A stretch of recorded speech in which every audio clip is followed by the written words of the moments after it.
A paz do Senhor para os amados irmãos, tudo bem? Sou o seu irmão em Cristo, Edson. Estamos dando continuidade aos nossos estudos bíblicos da nossa EBD, Escola Bíblica Dominical. Estamos nesse trimestre, como de costume, no início da aula, nós falamos sobre o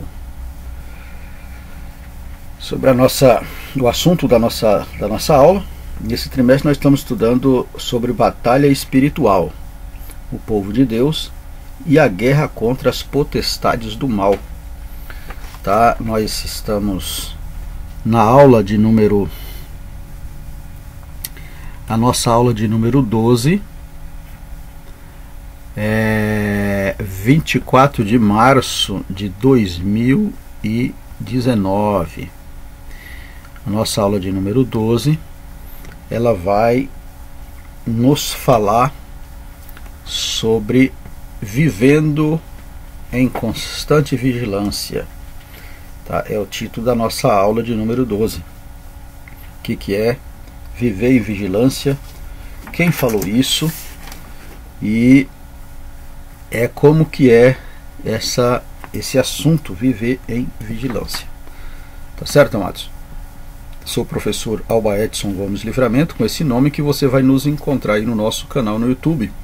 E eu peço a sua gentileza, a sua colaboração, nos ajude, inscreva no nosso canal, divulgue esse trabalho, pois esse trabalho é feito semanalmente, embora divulgado aí com um pouco de atraso, né? Mas é simplesmente para um apoio aos nossos professores, alunos da Escola Bíblica Dominical. Não é feito com nenhum intuito além disso, é um apoio, simplesmente um apoio. Por esse motivo eu tenho preparado essas aulas até muito antes, mas eu não tenho tempo para fazer a gravação e divulgar e fazer a divulgação no canal, né? E aí eu só tenho esse tempo aos sábados, né? Às vezes final de semana, lá para meia-noite de sexta-feira em diante, é que eu estou publicando esse trabalho. Eu tenho até durante a semana, né? Nos meus tempos eu preparo, né? Tenho preparado, estudado a aula, feito pesquisas e tudo mais. Mas só consigo divulgar realmente no final de semana. Por isso eu peço oração de todos vocês que têm entrado no nosso canal aí. Ore por nós, para que Deus possa preparar um tempo para que eu possa divulgar esse trabalho lá pelo meio da semana, né? Quem sabe seria mais proveitoso aí para os nossos amados irmãos. Muito bem. O texto áureo da nossa aula vai nos dizer o seguinte: vigiai, estais firme na fé, portai-vos varonilmente e fortalecei-vos. 1 aos Coríntios, capítulo de número 16, versículo 13. O apóstolo Paulo, ele, um homem muito experimentado aí na obra de Deus, na obra missionária. Então ele escreveu os Coríntios até com base em Mateus, quando o Senhor Jesus fala sobre a vigilância, né? Então aqui ele fala que a vigilância é uma ferramenta indispensável para o cristão. O cristão ele precisa estar vigilante, sempre em vigilância, porque o inimigo ele não brinca. Capítulo 16, versículo 13 de 1 aos Coríntios diz assim, fala sobre as exortações finais. Sede vigilantes, permanecei firme na fé, portai-vos varonilmente, fortalecei-vos. E o 14 diz: todos os vossos atos seja feito com amor. Então, o apóstolo Paulo, ele coloca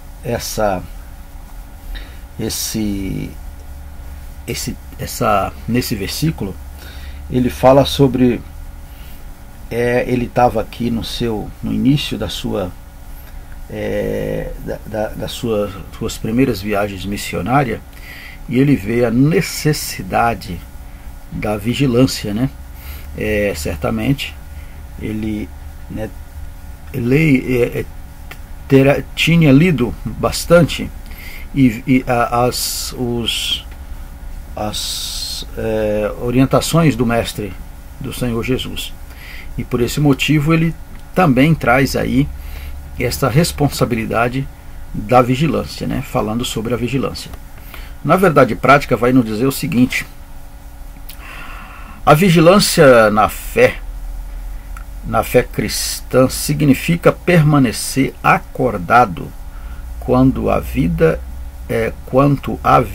de Cristo, atento no zelo de não se afastar de Jesus e perseverar na cautela contra os falsos profetas. Tá? O Senhor Jesus, ele faz bastante menção dos falsos profetas, né?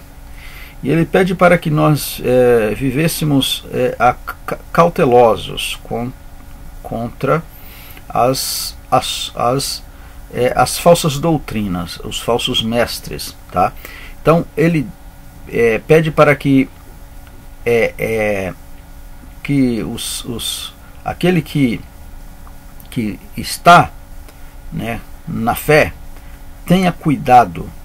Quando fala acautelar, é ter cuidado para que o inimigo, os adeptos, os falsos o falso evangelho, né, e por que não dizer o falso profeta, não venha a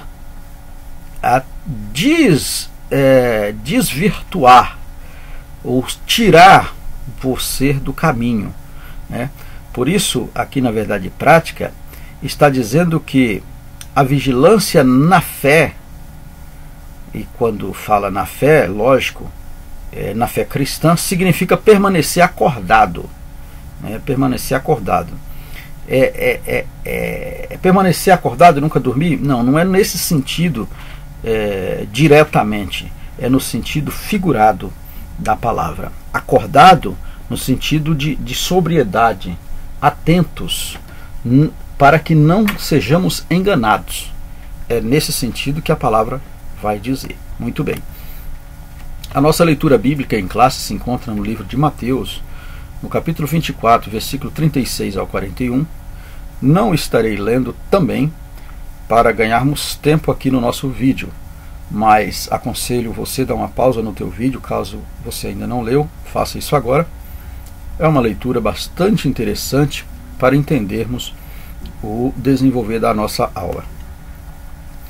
Nós temos aqui 3 objetivos específicos. Nós vamos explicar o conceito de vigilância no contexto bíblico, apresentar detalhes de oração, da oração de Jesus no Getsemane, tá? E o terceiro objetivo, destacar a vigilância como um aspecto fundamental no exercício da fé cristã. Tá bom? Vamos adiante. A introdução da nossa aula vai nos dizer o seguinte: a exortação à vigilância na presente lição abrange 2 aspectos da vida cristã. Vamos ver. O primeiro diz respeito às palavras de Jesus na agonia em Getsemane, na noite em que ele foi preso. Então, o primeiro aspecto que nós vamos falar é sobre a agonia do Senhor Jesus no Getsemane, né?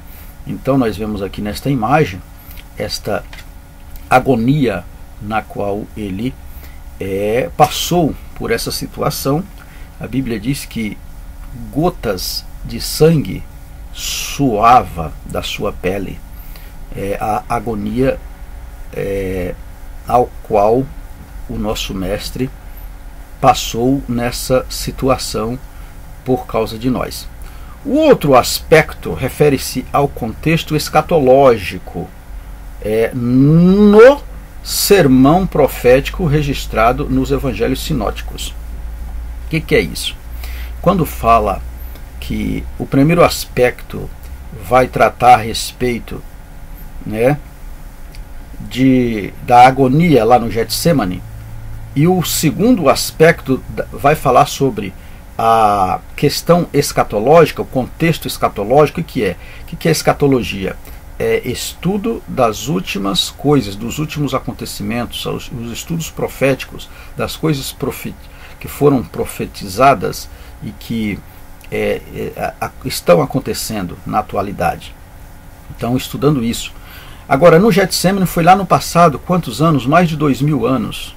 Então, ou quase 2000 anos, isso aconteceu. Então, a profecia, aquele acontecimento lá, trouxe ao entendimento da atualidade no contexto escatológico. Tá? Então, aqui nós vemos, nesta imagem, no processo, no contexto escatológico, nós vemos que a morte, a agonia, o sofrimento de Cristo lá na cruz do Calvário, lá no Getsemane, quando ele estava prestes a ser preso, quando ele ali estava prestes a ser preso, que ele estava prevendo tudo o que ia acontecer, mas ele também estava enxergando no contexto escatológico futuro da igreja. Nesta imagem nós vemos aqui uma simbologia do arrebatamento da igreja. Então, aquele sofrimento visava, ou ele já visualizava o futuro, o porquê que ele estaria sofrendo. Tá?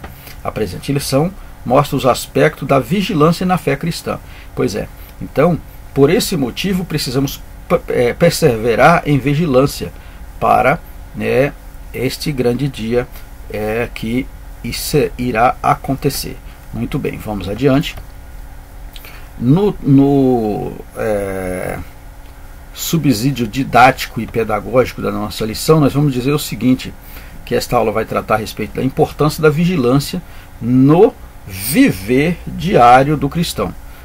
Então, a aula praticamente vai tratar desse assunto, no viver diário do cristão.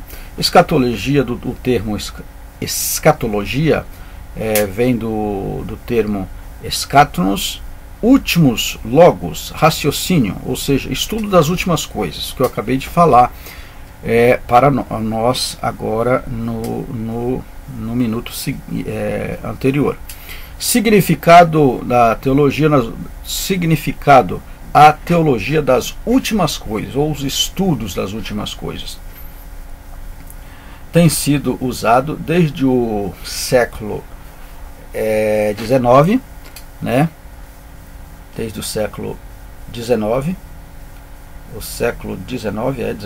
para designar a divisão da teologia sistemática que lida com tudo o que era profeticamente futuro na época em que foi escrito. Isso é profecia que já se cumpriram, como também profecias que ainda não se cumpriram. Está vendo, amados?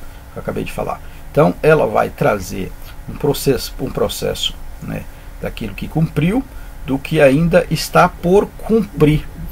Importante assunto da profecia inclui predições com relação a Jesus Cristo, tanto em sua primeira vinda como na segunda. Israel e os gentios, Satanás, cristianismo, os santos de todas as eras, a futura grande tribulação, o estado intermediário, a ressurreição dos mortos, o reino milenar, o juízo final e o estado eterno.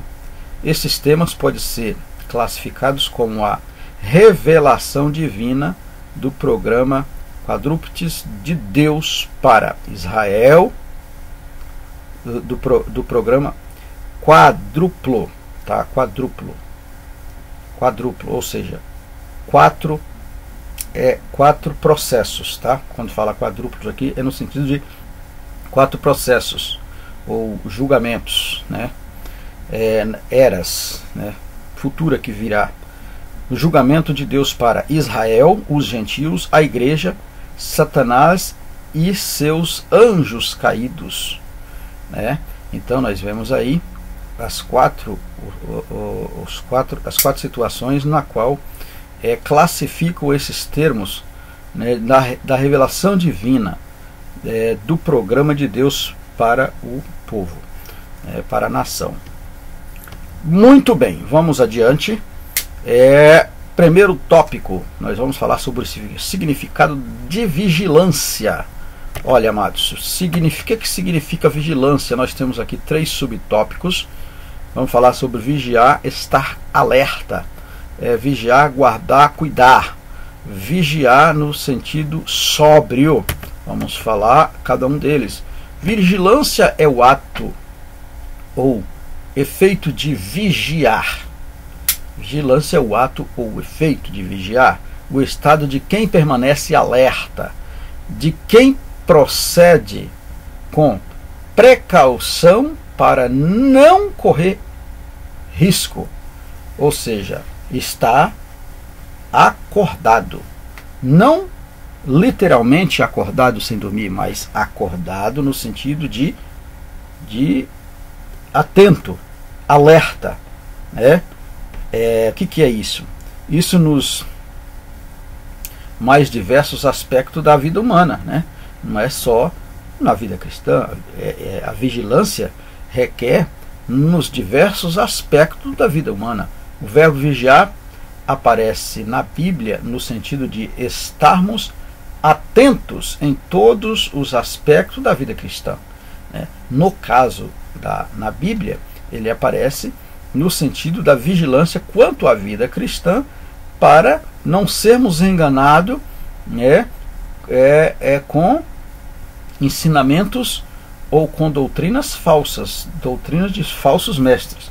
Mas no contexto geral, no aspecto geral da vida humana, temos que mantermos em vigilância em todos os aspectos, contra as pessoas que querem nos passar para trás. Então nós precisamos ter cuidado, ser sábio nos negócios, né, para não ter problemas futuros, né, até mesmo com a sociedade, até mesmo com Deus, né, por falta de vigilância também. Muito bem, vigiar, estar alerta.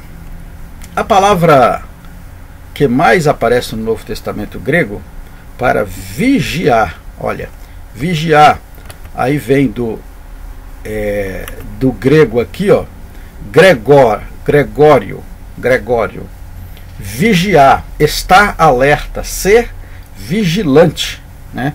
Não é uma redundância o que estamos falando, estamos simplesmente, né, mostrando no significado da palavra o que realmente venha a ser, né, o estar alerta.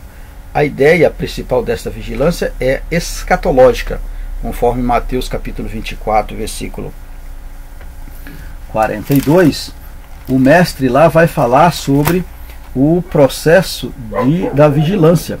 Ele fala assim, olha, porque surgirão falsos cristos e falsos profetas, operando grandes sinais e prodígios para enganar, se possível, os próprios eleitos, né? Então, no sentido da palavra, é ter cuidado, né? Cuidado com os falsos, cuidado com as pessoas que enganam, dizendo que é uma coisa e na verdade eles não são aquilo que dizem. Muito bem. Mas quando Jesus disse a Pedro, Tiago e João, ficai aqui e vigiai comigo, isso significa que ele queria que seus discípulos ficassem acordados e continuassem a orar, ou talvez se protegesse de alguma intromissão enquanto orava. Ou seja, nesse sentido, quando ele fala para os seus discípulos, Pedro, Tiago e João, ele diz: fica aqui e vigia comigo. Ou seja, eu vou ficar diretamente orando, mas vocês olhem, vocês fiquem me olhando para mim, vigiando, para que o adversário não ataque, porque certamente ele sabia que ele seria preso, mas a hora ainda iria chegar, né? Então, para aquele processo ele precisava de preparar. E como é que ele fez? Ele foi orar e pediu para que eles ficassem em vigilância. Nós sabemos o que aconteceu. Ali eles dormiram, né? Na verdade, eles acabaram dormindo, os seus discípulos. Vigiar, guardar, cuidar. O verbo grego gregori, manter-se acordado, vigiar, guardar e cuidar. Isso quer dizer, o vocábulo é usado para indicar vigilância nas orações e súplicas. Efésios capítulo 6, versículo 18. Já passamos por essas passagens, nós vimos que traz aí as ferramentas, né, necessárias para o combate da maldade. E apresenta ainda a ideia de cuidar ou velar. Obedecei a vós, os vossos pastores, sujeitai-vos a ele, porque valem por vossa alma. Ou seja, no sentido de velar também. Esta palavra traz esse entendimento, né, de vigilância, de cuidado, de guardar. Muito bem. Vigiar, ser sóbrio. É o verbo nepo, literalmente ser sóbrio. Literalmente ser sóbrio. Mais uma vez, a explicação aqui do grego, a palavra nepo, que quer dizer aqui para nós, mas aparece no sentido figurado de vigilância, combinado com o Gregório, ou seja, combinado com a vigilância no sentido de estar atento, estar alerta, né? Seu uso no sentido próprio pode ser visto em outras partes do Novo Testamento. E aí tem alguns endereços aí que você pode estar vendo, né? Está vendo e dando continuidade aí na leitura. Muito bem, vamos adiante. Agora nós vamos para o segundo tópico aqui da nossa lição. Nós vamos falar sobre Jesus no Getsemane. Também temos aqui 3 subtópicos. Vamos falar sobre o Getsemane, a angústia ou agonia de Jesus, né? Vamos falar sobre o cálice, né? O cálice. Vamos falar sobre o cálice, né? O que é isso? Tá? No Getsemane nós temos aí o lugar assim identificado em Mateus, né? Mateus identifica, assim como Marcos também. Nós vemos na leitura bíblica o versículo 36, e no livro de Marcos você vai verificar lá no capítulo 14, versículo 32, né, que eles dois identificam como o Getsemane. Lucas se refere ao local como aquele lugar. Já João registrou o verbo o outro lado do ribeiro Cedom, onde havia um jardim. Então cada um tem aí o seu nome que foi dado, mas na verdade o nome Getsemane vem do termo aramaico que aparece significar, né, que parece significar prensa de azeite. Parece que essa palavra significaria prensa de azeite. Está aí uma figura, uma imagem mostrando o que seria uma prensa de azeite. E este lugar Getsemane, tinha esse nome porque significaria prensa de azeite, e aí nada mais, nada menos do que nesse lugar para que o Senhor se retirasse para buscar ali o revestimento, ou seja, o console, né, para as nossas vidas, né? Foi lá que ele buscou, né, na prensa de azeite. Por esse motivo nós devemos nos encher deste azeite, né? Este azeite é maravilhoso. Tudo tem um significado. O Senhor retirou para um lugar onde o nome significava prensa de azeite, né? Por quê? Por que disso, né? Pois talvez sirva para a gente ficar aí na nossa memória para nos estudar a respeito do assunto. Era uma área localizada no sopé do Monte das Oliveiras, onde o Senhor Jesus costumava se reunir com os discípulos e para onde se reuniu na noite que foi preso. Então era um lugar especial. Na verdade, isso aqui era um lugar especial onde ele buscava um retiro, né, com os seus discípulos. E foi lá que ele foi para a última reunião, que ele ficou no último momento na terra, no Getsemane. A agonia ou a angústia de Jesus. Vamos falar. O Senhor Jesus, durante todo o tempo do seu ministério, encarava a sua morte de maneira serena. Ou seja, ele sabia, ele tinha certeza, ele encarava com sinceridade, né? Nós vemos no livro de Mateus, no capítulo 16, versículo 21, 17, 22, 23, capítulo 20, versículo 17 ao 19, capítulo 26, versículo 1, 2, e assim sucessivamente. Passagens paralelas em Marcos e em Lucas. Nós vemos que todo momento que ele tratava do assunto, ele tinha uma convicção que isso era real, né? Alguns estudiosos no Novo Testamento se perguntam por que só agora começou a entristecer-se e a angustiar-se muito, ao ponto de dizer: a minha alma está cheia de tristeza até a morte. Então, se ele sabia, por que só naquele momento? Por quê, irmãos? Porque naquele momento ele sentiu a responsabilidade de um povo que não tinha muito compromisso, de um povo que não iria encarar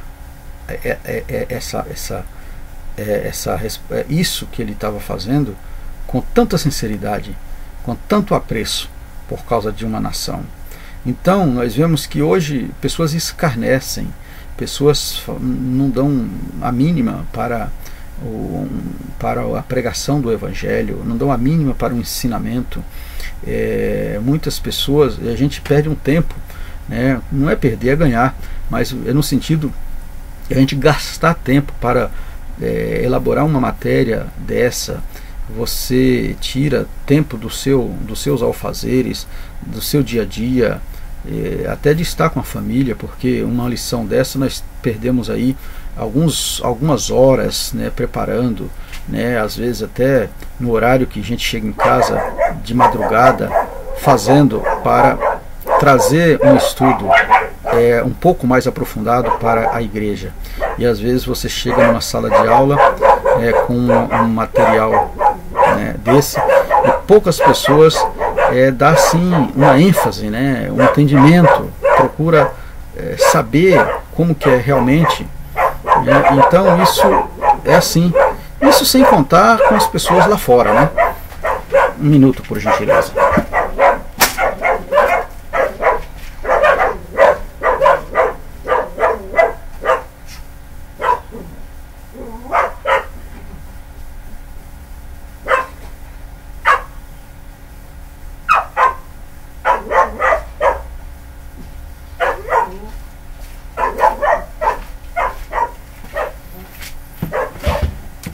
Tá certo? Então, amados, retornando aí, são essas coisas que às vezes a gente fica preocupados, né? Porque, e quando falamos para o ímpio, saímos ao campo, então nós vemos a dificuldade que o povo tem de entender a verdadeira palavra de Deus. Muito bem, não dão realmente a ênfase necessária.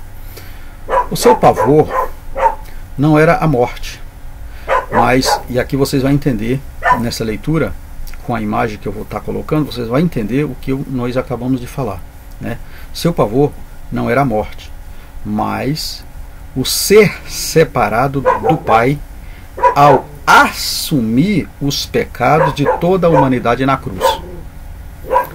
Pois ele já estava decidido quanto a isso, Mateus 10, 33 e 34, e tinha consciência de que a sua morte era a vontade do Pai, João 12, 27. Esse era o momento mais crucial para a humanidade, pois estava em jogo a salvação dos pecadores. Então aqui nós vemos que tudo isso ele sabia, né? Aqui, conforme nós falamos aqui, ó, conforme nós falamos aqui, ó, nessa passagem, na angústia, então ele sabia de todo esse processo aqui, ó, de todo o seu ministério, né? Quando as pessoas perguntam por que somente agora ele se angustia, não, ele não é somente agora, ele já sabia da situação, só que naquele momento ele faz uma reflexão. Por quê? Porque eles estavam dando a vida, assumindo o lugar de pecador por toda a humanidade numa cruz que já estava para ser colocada sobre os seus ombros. E qual era a ênfase que esta humanidade estava dando para este sofrimento crucial que ele estava dando para os pecadores? Então nós vemos aqui, amados, nesta imagem, conforme eu falei, aqui nesta imagem nós vemos aqui uma adoração, orgias. Nós vemos aqui uma árvore, podemos perceber aqui uma árvore onde em forma de humano, né? Você pode perceber, olha para vocês entenderem, esta árvore, os galhos dela são formatos de seres humanos, caveiras, né? Coisas satânicas, diabólicas. E nós vemos aqui um monte de pessoas reunidas debaixo dessa árvore, né? E lá no final, no nosso vídeo esquerdo, aqui no nosso lado esquerdo, uma pessoa com uma tocha, né? E bem no canto do vídeo umas caveiras com as mãos dadas para essa tocha. Vemos que isso aqui é um ritual, amados. Isso aqui é um ritual de magia negra. Isso aqui é um ritual de magia negra. É um ritual satânico, onde ele morreu. Por isso que ele estava na agonia lá no Getsemane. A agonia que ele estava sentindo é porque ele já enxergava que ele estava morrendo também por estas pessoas que um dia iria se reunir debaixo de uma árvore com simbologias satânicas, adorando Satanás, fazendo a obra de Satanás, uma vez que ele estava morrendo também por estas pessoas, tá? Então ele estava na agonia, explicando aqui este subtópico. Ele estava, a agonia era neste sentido. Aí nesta agonia ele fala: mas que seja feita, Pai, a tua vontade, não a minha. Porque na realidade, se fosse da vontade dele, Jesus, ele talvez teria uma outra opinião quanto a estas pessoas. Agora, fazendo a vontade do Pai, ele entende que estas pessoas irão ser julgadas, conforme nós falamos lá no início, né? Irão ter um destino, né, para Satanás e seus anjos, porque aqui são anjos malignos e são discípulos do mal, que não se curvam, não se convertem, e aí essas pessoas terão um fim trágico, tá certo? Aí mostrando aí, também ainda no vídeo, explicando o vídeo, nós vemos um lago, onde uma pessoa está se banhando neste lago, e está sendo feito aqui uma oferenda, né? Nós sabemos disso, que esta imagem mostra isso. Isso está fazendo aqui um rito, é um ritual de magia negra, e nós vemos aqui uma pessoa com seguro, próximo da moça que está com a tocha, uma pessoa que está seguro na sua, um pouco abaixo do seu braço, com a sua mão direita está seguro uma ferramenta, né, satânica, né, ali como se fosse uma picareta, uma coisa mais ou menos assim, uma ferramenta satânica. Então nós vemos aqui todo um ritual satânico numa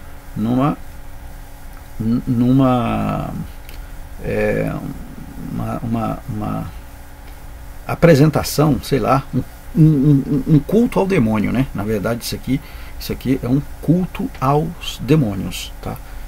E pessoas possessas, nós vemos aqui pessoas possessas, pessoas com práticas de orgias, pessoas nuas, pessoas até cenas sexuais nós temos aqui. Então é terrível. Isso é a realidade que o nosso mundo vive hoje. E o Senhor Jesus lá no Getsemane já previa, já via isso, já enxergava.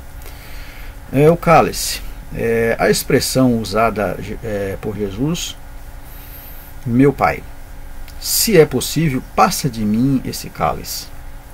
Pois é, como eu expliquei, deve ser entendida à luz do Antigo Testamento. O que é isso? O cálice era um copo que aparecia frequentemente na Bíblia e muito especialmente na sua aplicação metafórica.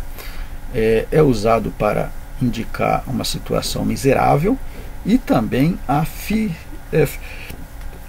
felicidade. Aqui, no caso, o Senhor Jesus está dizendo: passa de mim esse cálice, não que a situação era miserável, sim no sentido esporádico da situação. Ele se via nesta situação agonizante, mas tinha um fundamento, tinha um objetivo, que era a salvação da humanidade. Mas ele estava entendendo a miserabilidade, se posso falar esta palavra, das pessoas. Ele estava enxergando a situação miserável das pessoas que acabamos de mostrar na figura anterior, acabamos de mostrar na imagem anterior. Ele estava enxergando a miserabilidade destas pessoas, tá? desta imagem. Por esse motivo é que ele diz: olha, se é possível, passa de mim esta situação, mas todavia não seja feita a minha vontade, mas a tua, né? Da mesma forma, indica a manifestação da ira de Deus, né? Então aqui ele entende que a ira de Deus iria se manifestar, né? Nós vemos aqui no livro de Salmos, capítulo 75, versículo 8, fala: porque na mão do Senhor há um cálice cujo vinho espuma, cheia de mistura, do qual ele dá a beber. Certamente todos os ímpios da terra sobreverão e beberão as suas fezes. Então o Senhor está falando aqui: vai vir um dia que vou cobrar, né? Isaías 51:17: desperta, desperta, levanta, ó Jerusalém, que bebe da mão do Senhor o cálice do seu furor, que bebeste na taça do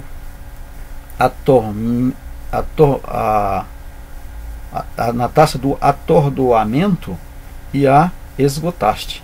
Então está dizendo que para estas pessoas irá ter um julgamento, né? Irá ter um julgamento. O Senhor Jesus se referia ao cálice da ira de Deus como castigo de separação do Pai no momento da cruz, né? Estava chegando a hora de ser submerso na maldição por nossos pecados. Então ele estava entendendo a necessidade, mas ao mesmo tempo ele estava prevendo que ele estava morrendo também por pessoas que nunca iria chegar a reconhecer aquela situação do momento do Calvário, né? A agonia de Jesus no Getsemane expressava que o que a aproximação da sua hora de ser submerso à maldição, tornando-se pecado por nossos pecadores. Pois é. Terceiros tópicos, o terceiro tópico e não tópicos, o terceiro tópico, nós vamos falar sobre a exortação à vigilância.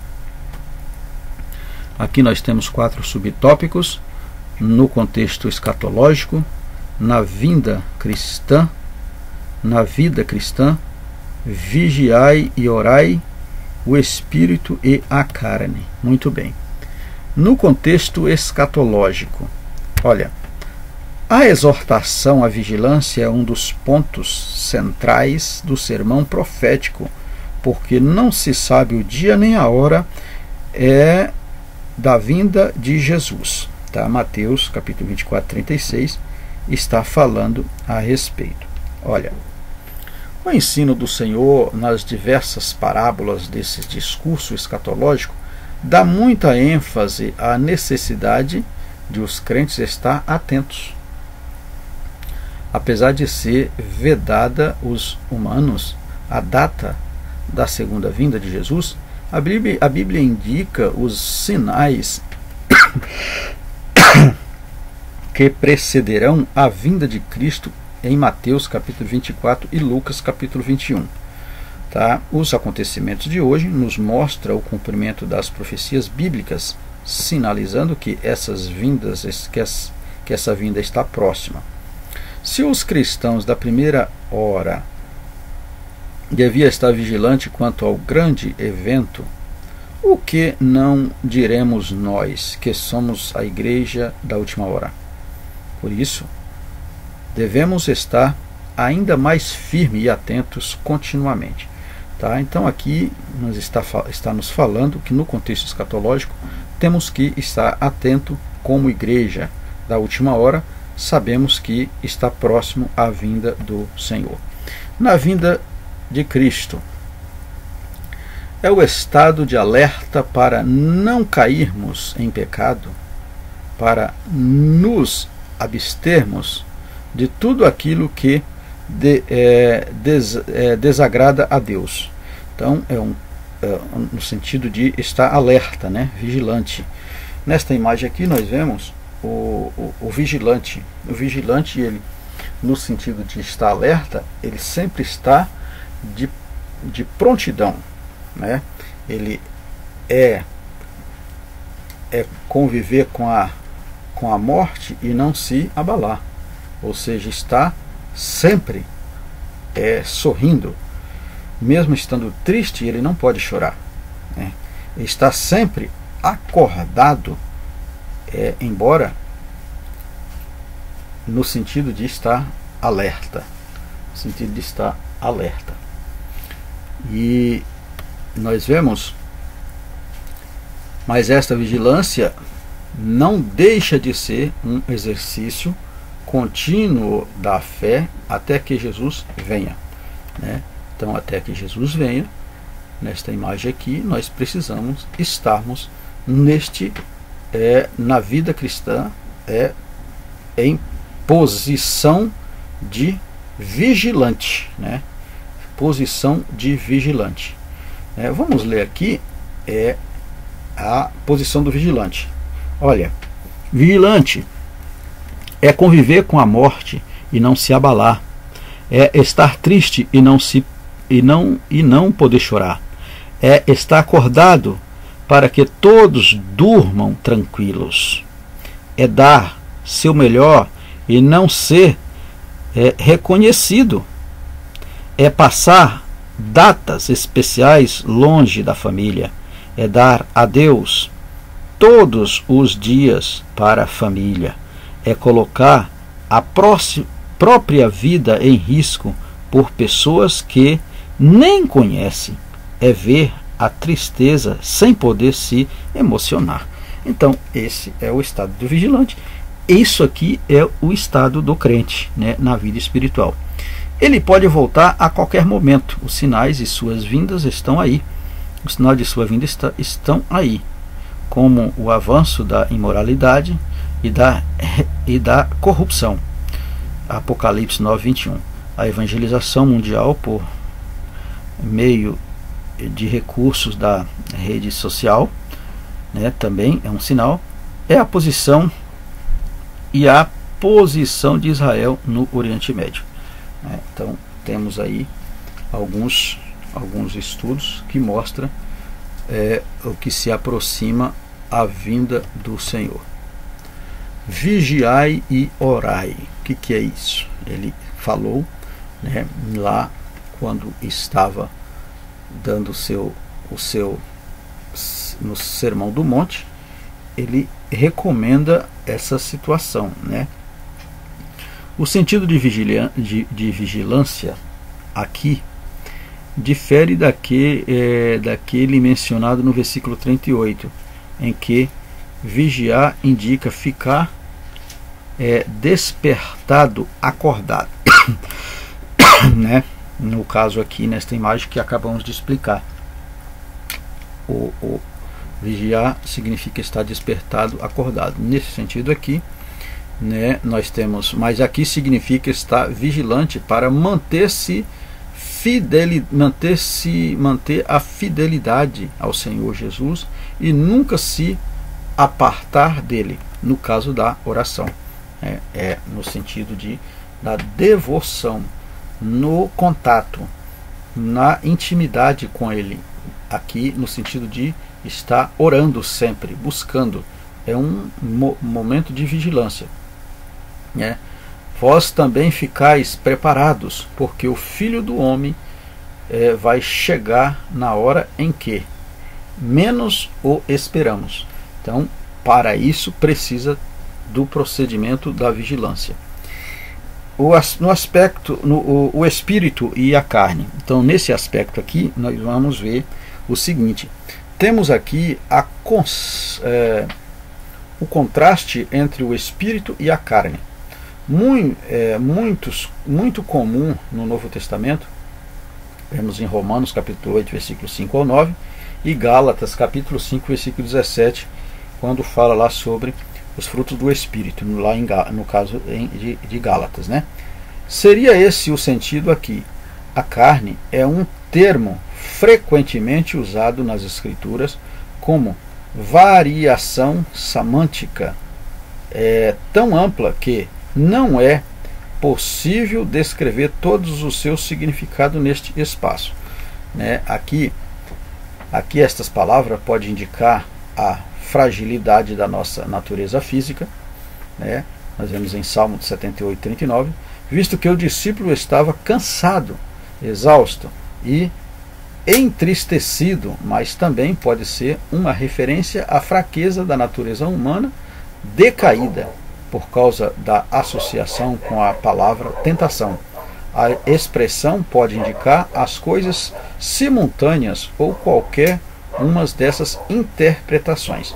Pois é, quando fala do espírito e a carne, que o espírito está pronto e a carne é fraca, está falando no sentido da natureza física do homem, que não temos, estamos na terra, somos seres humanos, então, mas isso é controlável. Então, nesse sentido, nós temos que vigiar, porque o Senhor Jesus mesmo diz que o espírito sempre está pronto e a carne é fraca. É nesse sentido. Muito bem, vamos à nossa conclusão. Podemos dizer aqui, eu fiz um resumo geral da conclusão e disse o seguinte: a experiência de Jesus e dos seus discípulos no jardim nos ensina que cada cristão tem o seu Getsemane e cada um de nós devemos nos submeter à vontade do Pai. Cada cristão tem o seu Getsemane, tem a sua agonia, tem a sua cruz. Cada um cristão enxerga a sua cruz e tem a perspectiva da esperança. Então, nós temos que entender isso e submetermos à vontade de Deus, porque o Senhor Deus, Ele tem coisas maravilhosas para as nossas vidas. Amém, amados? Que Deus em Cristo nos abençoe, que Deus em Cristo nos conceda um final de semana, uma lição maravilhosa, e até a próxima aula, se o Senhor assim nos permitir. Amém.